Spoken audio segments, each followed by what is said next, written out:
Hello दोस्तों, आज हम आपके लिए एक कथा लेकर आए हैं जो है कि सर दर्द पर क्यों पिया कृष्णा ने चरणामृत राधा का।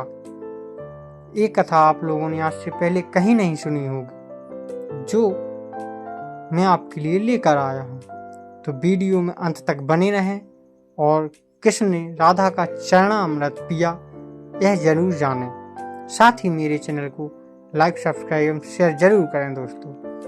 तो चलिए हम अपनी कथा शुरू करते हैं।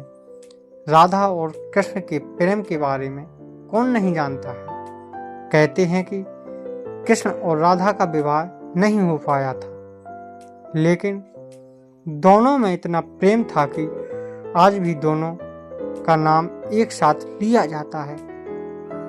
श्री कृष्ण का राधा के लिए प्रेम और राधा का श्री कृष्ण के लिए समर्पण देखते ही बनता था। इसलिए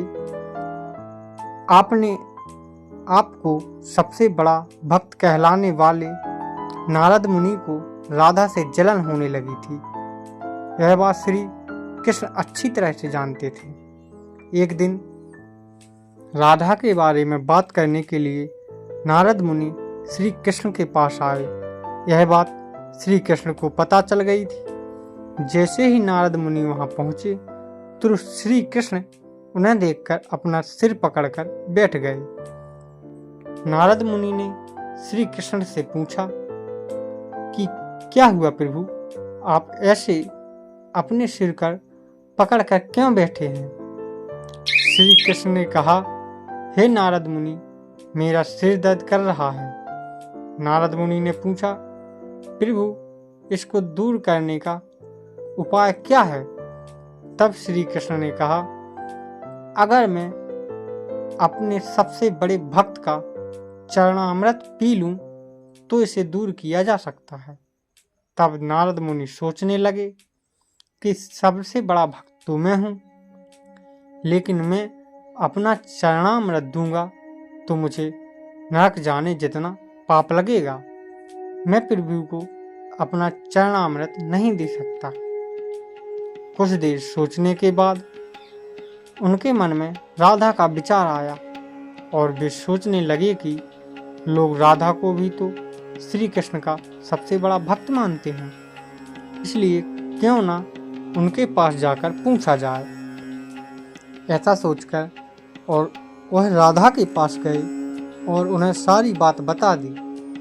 राधा ने जैसे ही सुना, एक बर्तन में अपने पैर धोकर चरणामृत नारद मुनि को देते हुए कहा, हे मुनिराज, मुझे नहीं पता कि मैं उनकी कितनी बड़ी भक्त हूँ, लेकिन मुझे यह पता है कि श्री कृष्ण को अपना चरणामृत देने। नारद मुनि को देते हुए कहा, हे मुनिराज, मुझे नहीं पता कि मैं उनकी कितनी बड़ी भक्त हूँ, लेकिन मुझे यह पता है कि श्री कृष्ण को अपना चरणामृत देने से मुझे नरक में जाने जितना पाप लगेगा और मुझे नरक जितनी यातना सहन करनी पड़ेगी। मुनिवर, वह सब मैं सहन कर सकती हूँ, लेकिन अपने स्वामी को पीड़ा में नहीं देख सकती। यह चरणामृत ले जाकर आप उन्हें दे दें। राधा की बात सुनकर नारद मुनि का सारा घमंड चूर चूर हो गया और उनको पता चल गया कि राधा ही सबसे बड़ी भक्त हैं और श्री कृष्ण ने यह लीला मुझे समझाने के लिए ही रची थी। जब नारद मुनि राधा के पास से वापस आ रहे थे तो उनके मुख से केवल राधा के नाम की ही धुन सुनाई दे रही थी। जब वे श्री कृष्ण के पास पहुँचे तो देखा कि श्री कृष्ण उनको देखकर केवल मुस्कुराए जा रहे हैं और नारद मुनि ने भी सारी बात को समझकर उन्हें प्रणाम करते हुए कहा, राधे राधे। तो दोस्तों, यह थी हमारी आज की कथा जो समाप्त होती है। तो आप लोग कमेंट में ज़रूर बताएं कि आपको यह कथा कैसी लगी और क्या आपने पहले कभी यह कथा कहीं सुनी है। साथ ही मेरे चैनल को लाइक, सब्सक्राइब एवं शेयर ज़रूर करें। तो मिलते हैं हम अपनी अगली कहानी में। तब तक के लिए धन्यवाद।